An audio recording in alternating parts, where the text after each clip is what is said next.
Ito na ang pinakamagandang gawin mo guys para magkakulay ang iyong buhay. Gayahin mo to sa kadena ng iyong mga motor. Lagyan mo lang ng iba't ibang kulay na sa iyo na. Iba't ibang kulay na electrical tape. Yan oh. Panoorin mo yan. Oh. Sa mga hindi pa nagkakulay yung mundo dyan ito lang. Kaysa pipinturahan mo yung kadena mo. Yan, ang purpose kasi dito guys.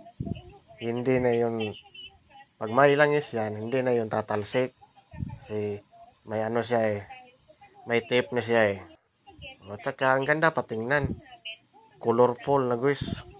Kaya kung hindi pa nagkakulay yung buhay mo, gayahin mo to guys. Napakaganda. Lalo na paggabi. Kumikinang-kinang yan paggabi guys. Kaya gayahin mo na guys. Para magkakulay naman yung buhay mo. 'Di ba? Ang ganda. Yeah, boy. Ito lang yung gagawin mo guys. Kung paano mo dugtungin yung kadena ng motorsiklo mo.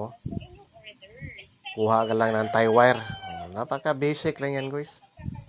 Kumbaga makakarating ka sa shop niyan.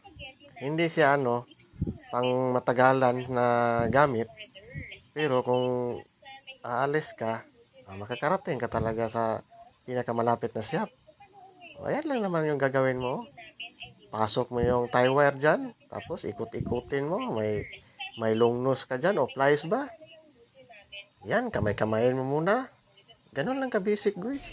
Yeah, boy. At saka para lang madugtong mo yung kadena mo. Di ba? Hindi ka na mahihirapan.